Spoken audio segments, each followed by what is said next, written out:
Hello, everyone. I am Fyruz Khan, and today I'm back with a brand new lesson. I'm back with Business Studies AS Edexcel.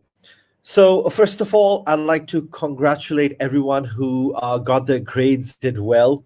It's I know this time the situation was quite different, and a lot of students were stressed out. I've received a lot of calls from students and parents, but everything turned out well. Most of them did well, and it's it's a win-win situation for everyone. So congratulations, everyone, on the results. And if you've done well, it's good. If you've not done well, there is nothing to be worried about. Grades does not define everything.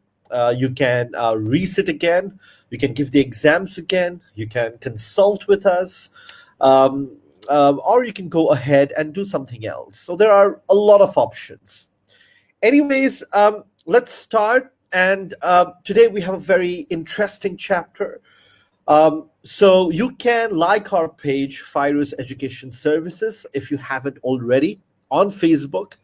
You can send me friend request on my personal profile, Fyruz Khan, because all our classes are live streamed in my page as well, in my profile as well. You can also subscribe our YouTube channel, Fyruz Education Services.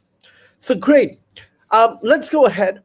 So, I'd like to tell you a bit about myself and my family today. So as you can see, there are some pictures here. Give me just 1 minute. Yeah. So there are some pictures here, and my family and I we took a holiday last year. Probably it was November. We went to Boston in America. So when we planned the holiday, because we were going to America, it's really far. And we also, as you can see from the picture here, we had our baby as well, and she was just probably probably 1.5 years old.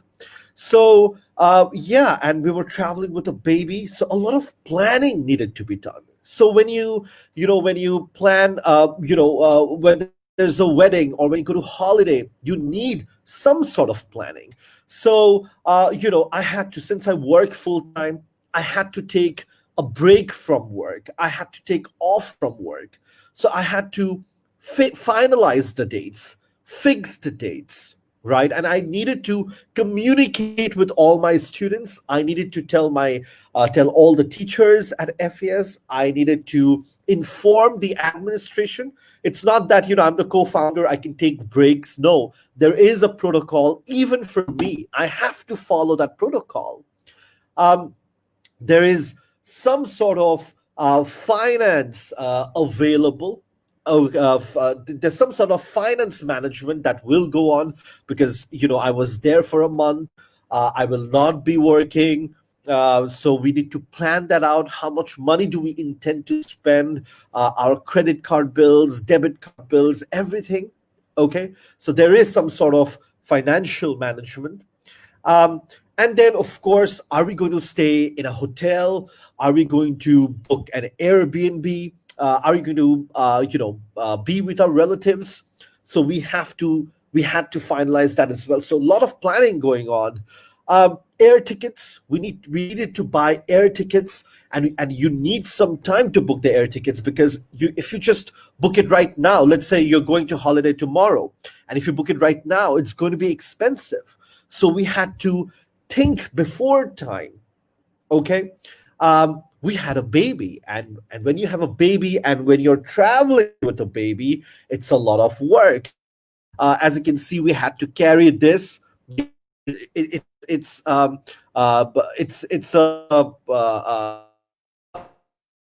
dining table.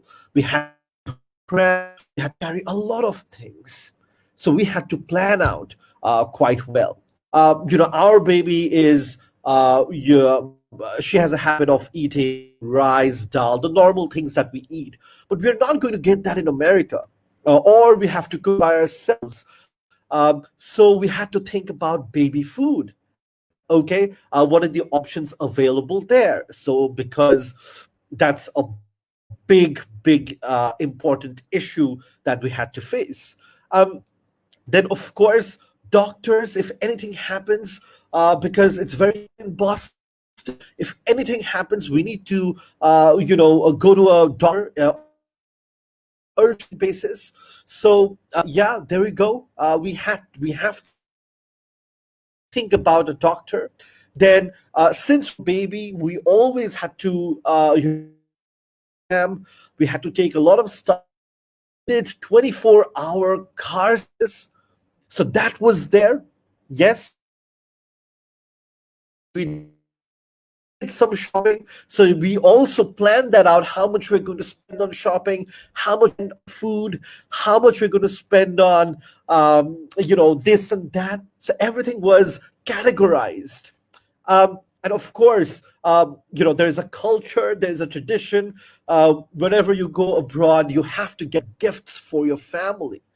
So see how much planning needed to be done for just one holiday. Holiday is supposed to be relaxing. Holiday is supposed to be, it should be, it should be enjoyable, but then it is also stressful because you had to do a lot of planning, especially because we had a baby, right? When we didn't have a baby, things were different, things were more simple. Yes, planning was still involved, but not so much. Okay. So yeah, and planning is not only applicable for holidays. If you get married, if you go on for a holiday, if you go on for a business trip, if you, let's say, uh, if you have a meeting, if you want to launch a new product, uh, for anything and everything nowadays, you need some sort of planning. Okay, so there we go. So even in business, planning is required. As I told you, for example, it can be a wedding, it can be a holiday abroad. Because if you don't plan out, if you don't think it through, like for example, like us, if you don't think it through, you may miss something important. You may miss thinking about baby food or doctor or 24-hour car service, and then you may be facing a problem on the spot, and you don't want that to happen. Okay, this is why planning is so important, because if if planning is not done properly, things can go wrong, and you have to face the result, you have to face the consequences. So similarly, in business, you need to do planning. Okay, because setting up a business is a very complex and very time consuming, and that's why you need planning. So this chapter will all be about planning. Okay, if you have any questions, um, please put it down on the comments section, please. You can also put your comments on the group that we have, and we can also have a phone call chat if you want. Please do not write any irrelevant comments, please. It's just should be based on education and on this chapter only, right? Let's go ahead. So a business plan. So when you start a business, you need to write a business plan. I have a book on business plan. Okay, and I will send you different samples of business plan. So what is a business plan? For example, the planning that I showed you right here, a business plan is something like this. So you think about all aspects of a business. Okay, you think about the future of the business, the opportunities of a business, written in a professionally documented way. Okay, and I'll show you in a second what it is. Now, why do you want to write a business plan? That's the question. Can you not start a business without a business plan? Of course, absolutely. Without even writing a business plan, you can start a business right now. But if you write a detailed business plan, it helps you to think through. It helps you to think about the future. It helps you to think about different aspects of business like finance, marketing, management, um, there are so many things. Okay, so a business plan may consist of these things: an executive summary, an overall summary of your business, what your business is about, a short general summary, what you're about, what you're going to sell, who are your customers, and then elevator pitch. Elevator pitch means in just 2 minutes, in just 30 seconds or 1 minute, can you describe your business? Okay. What is your business again? And then your objectives. What do you want to do? Because businesses has different kind of objectives, and the objectives changes every year, right? In the first year, your objective may be different. In the second year, your objective may be different again. Okay. Um, so think about that. Then you can also write about the business opportunity. What kind of opportunity do you want to tap on? Your background as an entrepreneur. When you're starting a business, people are interested in your business, but people will also be interested in your background. Who are you? What is your background? What did you study? What's your, let's say, previous experience? And then comes the market. Okay. Talk about the market. Let's say if you're launching a phone, talk about that. Okay. Where are you going to hire your employees from? Personnel. um, Location, equipment. What kind of location you're looking for? What kind of equipment do you need to buy? Costing, finance. Then financial forecast. How much do you intend to sell in the first year or second year? What profit margins you're looking at? Then do some sort of SWOT analysis. Think about your strengths, your weaknesses, your opportunities, your threats. So when you write all of these in a well documented plan, everything's become very clear to you that um, these are the things that you need to do. It helps you to think ahead. Sometimes you may forget about a thing or two, and it's very common, it's very natural. But when you write it down in pen and paper, it helps you to revisit those things, right? So today we'll do half of this chapter. Today we'll do, I think, probably till the market. Okay. And then we will continue from employees in the next class. Right. So what is executive summary? I told you it's a general overview, a summary. What is your business about? What do you intend to sell? What is the market like? Give a summary, a general summary. Okay. So that is an executive summary. And it is the most important part of the plan. Sometimes it is argued that executive summaries are the most important part of the plan. Okay. So you should give a general idea to your investors. So when they're looking at your business plan, they should know about your business right from the first paragraph when they read an executive summary. It should be clear by then. Okay. So that is executive summary. Okay. Yeah, because you will go to different investors, you will go to banks, you will go to financial investors, and other people to pitch. So you need to have a nice executive summary. Quite important. Okay. Then comes elevator pitch. I want to stop here and I want to show you a video. So give me 1 minute, okay? Um, okay, I want to remove this. I want to share Chrome tab. Oh, uh, okay. I just need 1 minute. Give me. Okay. So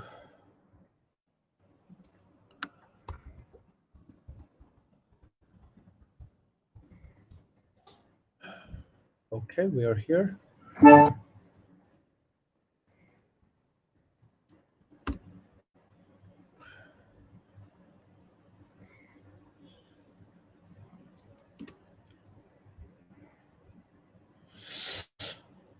Okay. I will share the screen right now and I will show you the video. Sorry about this. Okay. Let me see. Yes, you can see it. Let me. Okay. I hope you can hear the sound as well. So let's have a look. Hi, Sharks. I'm Aaron Krause, Philadelphia, and I'm known as the daddy of the Scrub Daddy, cutest but most high-tech scrubbing tool in the world.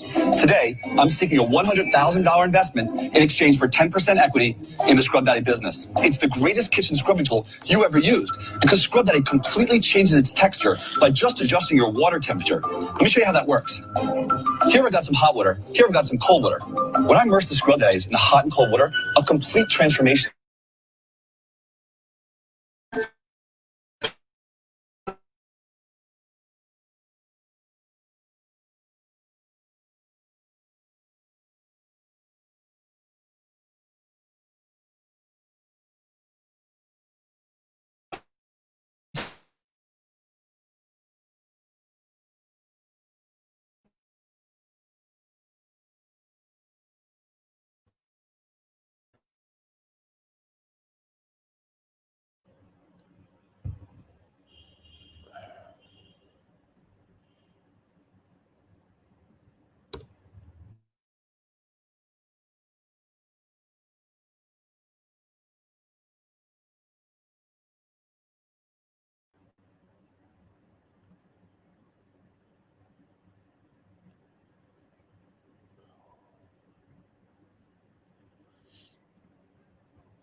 Okay, there was a problem with my internet, but I'll play the video again. It's not a problem. I hope you can listen to the video. I'll play it again, okay? Just give me a minute. And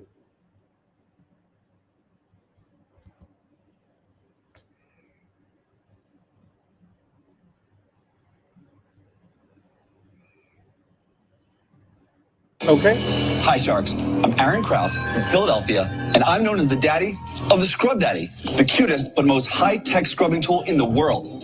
Today, I'm seeking a $100,000 investment in exchange for 10% equity in the Scrub Daddy business. It's the greatest kitchen scrubbing. I think it's stuck. Let me try again. Let me try again. Sorry about this. Technical faults all the time. It's okay. Let me just try again.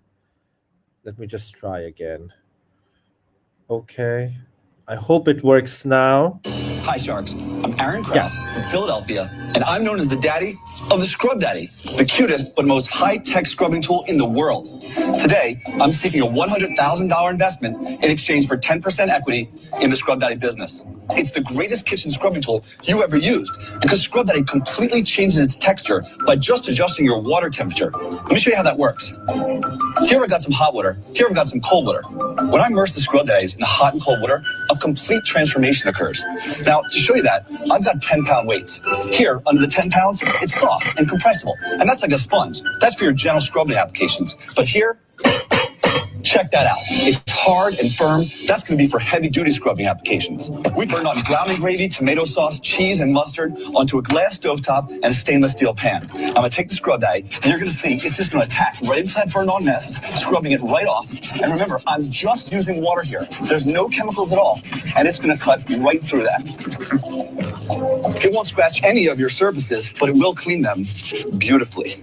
Now, Scrub Daddy's not really smiling anymore, so I'm going to put him here in the warm water. And in just a couple seconds, voila, he's back to bright, fresh, and clean every time. Sharks, that's not just another smiling face. You put it on your hand. You can get to the bottom and clean the sides in one move.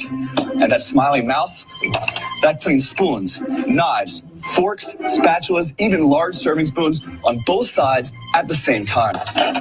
Sharks, with your help, Scrub Daddy will be scrubbing and smiling in every kitchen in the world. So yeah, we'll stop here. So there we go. So this is an elevator pitch. So this guy was in front of this panel, was in front of this judge, telling about his product. and you can't take 5 or 10 minutes. It was just done. I'll just see the time. It was just done in 1 minute and 42 seconds, and in a very attractive way. He showed that how his product looked like, how it worked, and yes, so that is an elevator pitch, and he actually showed how the product works. Okay, so you need to have that kind of pitch as well, because when you go to investors, when you go to banks, or when you go to people who are ready to invest in your company, you need to show them how it works. If you have a mobile phone, you have to show them how the mobile phone works. If it's a sponge like that, you have to show them how it works. If it's let's say if it's a website, you need to show them, okay, how it works, because that's how you're going to get the investment. It should not just be on pen and paper. It should be able to practically function without any problem. Okay, so that is an elevator's pitch. You should be expected to tell your business idea. It can be to your potential customers, it can be investors, it can be money lenders. Okay, about your product, and it should be quick, it should be attractive, right? It should be quick, it should be concise, right? He was talking quickly, it was interesting. He showed how it works in different situation. If you pour it in hot water, if you pour it in cold water, what happens? He was showing different situations, right? So that's how an elevator pitch should be. It should not be more than 2 minutes, and you should let's say tell its name, how it functions. So elevator's pitch is a very important part of a business plan. It is like, again, a summary, but especially in elevator's pitch, it's about the product itself, how it functions. Okay, the functionality. So yeah, that's an elevator's pitch. Then you have business and its objective. Okay, tell them about your business, uh, your name, legal structure. Is it sole trader? Is it partnership? Is it private limited company? And think about, like, we've done business objective in the last chapters, and there are different kinds of business objectives in different stages, right? So there you go. When you start a business, your first business objective will be about survival. Yes, because there will be a lot of competition, and you don't want to go ahead with the competition. You just want to survive, pay your bills, and then after 1 or 2 years, you'll be looking to make profit. And then, of course, after 3 4 years, growth, then increasing market share, and then think about the society in general, the environment in general. So different stages will have different objectives. Talk about it. So what are your objectives in the first 3 years or 5 years? That's what the investors would like to know. So you need to plan out your objectives quite well. When you start a business, your objective will always be survival. Okay, break even. How do you break even? Break even means not making profit, not making losses, just being there. Okay, um, so yeah, what are your plans for the first 5 years? What are your objectives for the first 5 years? So talk about that. Um, then comes the business opportunity. Okay, what do you plan to sell? What kind of you're planning to you're starting a business because I'm sure you've seen this opportunity. You've seen this market gap. So what is this opportunity? Let's say I want to sell this phone because this phone is better than other phone because let's say it can take the best pictures in the world. I'm just saying. Okay, so what is that opportunity? Talk about it. Okay, it can be something of highly technical in nature. It can be some kind of service. It can be some kind of function. So, what is that business opportunity that you're looking at? What is a USP? How are you going to be different compared to others? So, talk about that. When the first iPhone came out, it was very different than any other phone. Yes, it worked in a very different way. So that was the business opportunity. There was a gap in the market. Okay, um, so yeah, and of course, I have my picture here. It's a very fantastic picture, I must say. It's taken in front of my university. I was not a student back then. I went to visit my university, I think back in 2016 or 17. And the main reason of putting this picture up here is that when you start your own business and when you go with a business plan, with your business plan to an investor, they're not just interested in your business, they're also interested in you. Okay. So let's say I'm going to start FES. Now, if I go with my business plan, now they would like to know about me. They'll be like, okay, what have you done? Now, you want to start an education institution. So, what is your background? So, I will say, I have a bachelor's in business and marketing. They'll be like, okay, you know about business, then you know about marketing. That is going to help in the business. Fine. But you're going to start an education institution. Do you have any relevant experience? And then I will go, okay, I have a master's in education. So I have the idea how to run an education organization or an education institution. Okay. Then I've also done Cambridge CELTA. So I know how to teach. I know how to teach English. So I'm multi skilled. So that's good in a way. Okay. Then they would also like to know my practical experiences. Okay. Did I teach any students? Yes. When I was a student myself, I had many private tuitions. Okay.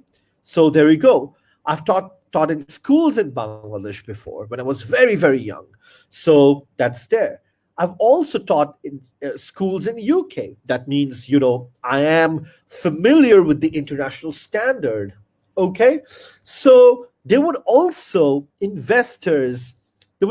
like to know about your background, and you need to tell them about your background because your background needs to have a certain reflection on your business. Remember, we talked about Jeff Bezos in the last class? So, Jeff Bezos, before starting Amazon, he worked in financial companies. So, he had a very good idea about money. He also graduated from Princeton on, I think, engineering and computer science. So if he's starting a website business, so he knows about computer science. So his background will allow him, to start the business. He will have an idea. It's always a benefit. It's always a positive sign. If you don't have a background, that's also right. I mean, that's also okay. For example, Jack Ma, the founder of Alibaba, when he started Alibaba, he did not know anything about IT. He learned on the way. That's also possible. But if you have some kind of background, that helps. Okay. And the investors, potential investors, will be interested to know about your background. Okay. And, whatever investors I had, they always wanted to know my background, my education experiences, my practical experiences. Okay, so owner's background. They would like to know the entrepreneur's background, potential investors, money lenders, suppliers. Okay, whether they're trustworthy or not, right? Um, so um, there we go. And you can also provide them with your CV because your background will tell a lot about, your level of commitment, your training, your education, your work experience, your hobbies, your interest. So some investors, some banks would like to know your personal profile. So when you apply for a loan, they will tell you, okay, Zavir, or okay, Arza or Renuma, can you give me a short personal profile? What have you done?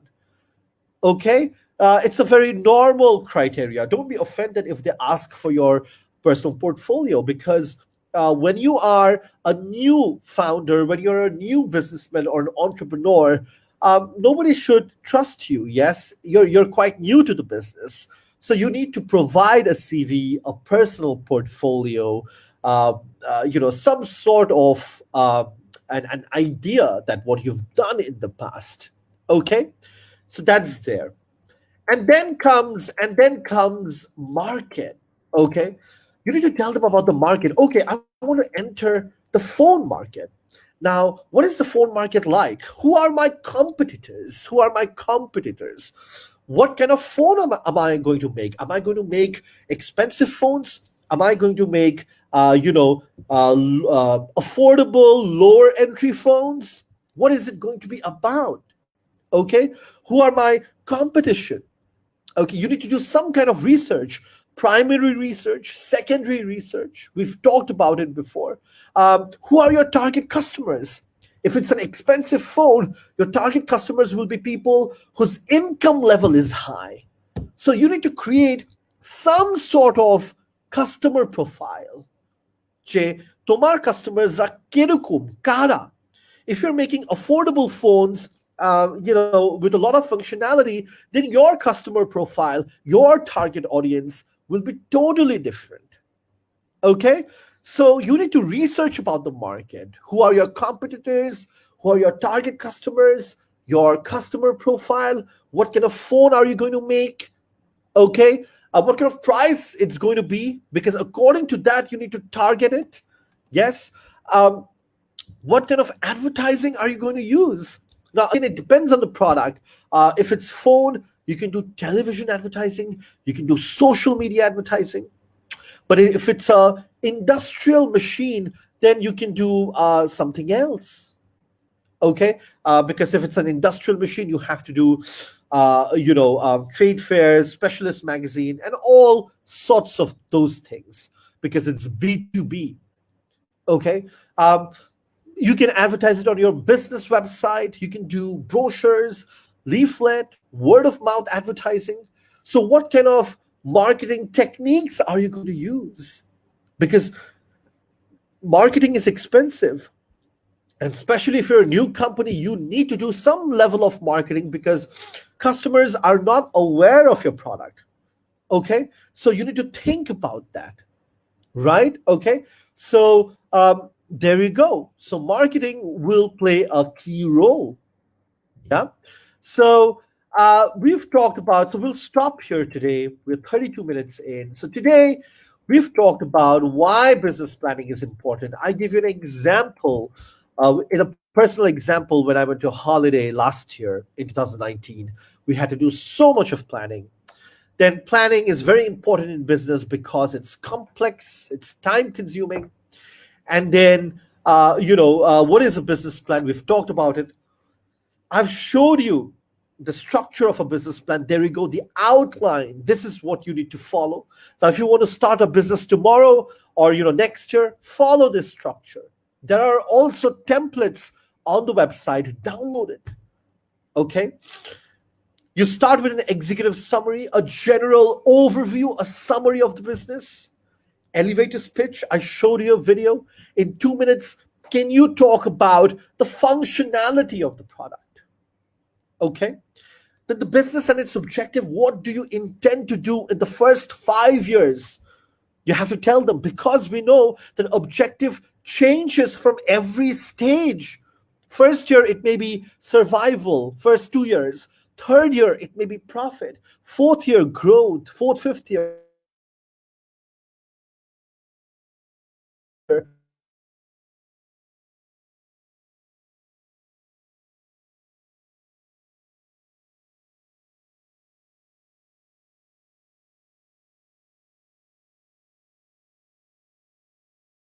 sixth year is. So write it down. There was some problem with the internet, but we're back. Then the business opportunity, the kind of opportunity that you're looking at, because you're starting the business for a reason. What is that reason? What do you want to explore? What do you want to take advantage of? Okay. How are you different? What is a USP? Okay, what opportunity do you see in the market? Okay, it can be selling services, it can be how products look like, it can be how your product functions. The video that we've seen is at a normal plain dhowar scrub chilo, right? Yes. And he's made it different. It looks different. It has a smiley face. You can put it inside a glass. You can put it on the bottom and scrub it. If it's in cold water, it's really hard. If it's in hot water, it's really soft, and you can scrub, you can scrape it. See? So that is a kind of, I would say, a business opportunity that we could tap into with that product, which is called the Scrub Daddy. It's just a scrub, right? You wouldn't think about that kind of innovation with a scrub. আমরা বাংলায় বলি না sponge, থালা বাসন ধোয়ার sponge. And he has brought so much of innovation into that one scrub. If you've seen that video, it's there on YouTube. Just type Scrub Daddy Pitch. You will get it. Please watch it again if you want. They have this whole episode. Watch it again. And it's a very successful business. Its product, its sponge is found all over in America now. Okay? So, yeah. And then owner's background also matters. So they would like to know your background. And if you have some kind of relevancy, like if you want to start a telephone company, you should have some sort of background. If you don't have, it's still okay. But if you have some sort of relevancy, it's good. Okay, so we've talked about my background, and then the market. What is the market like? How is the competition? How many competitors available in the market? What kind of products are they selling? What are their price? Who are their target customers? Tomar target customers kara hobe. Okay, do a primary and secondary market research. Okay, think about your advertising material, promotion, social media, website, word of mouth advertising, brochures. So we'll stop here. It was a great class. If you have any questions, you can put it down on the comment section. Please do not hesitate to like our page on Facebook, Fyruz Education Services. You can also send me a friend request on my personal profile.